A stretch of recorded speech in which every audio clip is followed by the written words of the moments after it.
किसी दूसरे देश की जमीन पर कब्जा जमाने की कोशिश कोई चीन से सीखे। चीन भी अपने संगी साथी पाकिस्तान की ही डगर पर चल चुका है। लेकिन क्या आप जानते हैं कि आखिर चीन गलवान घाटी में भारत की जमीन पर कब्जा क्यों करना चाहता है?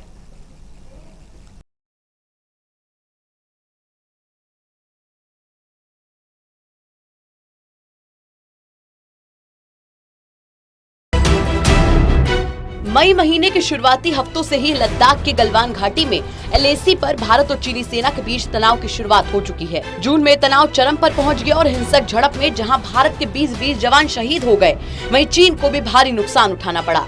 ऐसे में जानना जरूरी है कि आखिर गलवान घाटी में चीन भारत की जमीन पर क्यों कब्जा करना चाहता है। दरअसल अक्साई चीन पर हमेशा से भारत का दावा रहा है, लेकिन इस इलाके में चीन ने कब्जा कर रखा है। ये पठारी क्षेत्र है। इस इलाके में चीन सामरिक तौर पर अपनी मौजूदगी और मजबूत करना चाहता है, इसीलिए वो इसके आगे के हिस्सों पर भी अपना कब्जा चाहता है। गलवान घाटी के जिस इलाके को लेकर इन दिनों विवाद चल रहा है, वो भारत के उत्तरी इलाके में सुदूर, बेहद संकरे और कटीले पहाड़ों और तेजी से बहती नदियों के बीच स्थित है। ये क्षेत्र लगभग 14,000 फीट यानी कि 4,250 मीटर की ऊंचाई पर है और तापमान यहाँ पर अक्सर 0 डिग्री सेल्सियस से नीचे ही रहता है। सैन्य विशेषज्ञों के मुताबिक मौजूदा फेस ऑफ का सबसे प्रमुख कारण भारत का ट्रांसपोर्ट लिंक को बेहतर बनाने के लिए सड़कों और हवाई अड्डों का निर्माण करना है। चीन इस इलाके में भारत की मजबूत स्थिति से पूरी तरीके से बौखलाया हुआ है। बता दें कि एलएसी के किनारे चीन ने पहले ही मजबूत बुनियादी ढांचा बना लिया है।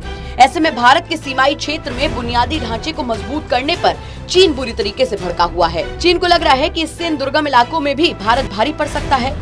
भारत की इस तैयारी से दोनों देशों के बीच जो सैन्य ताकतों का फासला है वो और भी कम हो सकता है। आपको याद होगा कि दोनों देशों के बीच 1993 में हुए एक समझौते के मुताबिक एलएसी पर कोई भी पक्ष बल का प्रयोग नहीं करेगा, लेकिन चीन ने अपनी चालबाजी के जरिए बिना एक भी गोली चलाए तनाव को शीर्ष स्तर पर पहुंचा दिया है। इस क्षेत्र में दोनों देशों के बीच में 4,056 किलोमीटर यानी कि 2,520 मील लंबी सीमा रेखा है।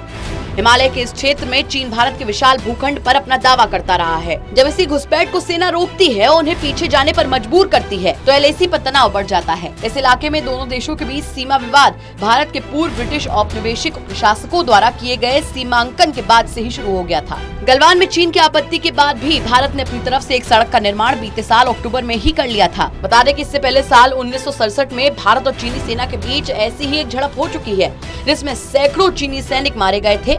भारत के भी कई जवान इसमें शहीद हो गए थे। पहले कोरोना को फैलाया, फिर अपने व्यापार को बढ़ाने के लिए तमाम घिनौनी साजिशें रची और अब भारत के अभिन्न हिस्से पर चीन की निगाहें ये बताने के लिए काफी है कि चीन से बड़ा धोखेबाज और दगाबाज शायद कोई नहीं। Special desk, total news.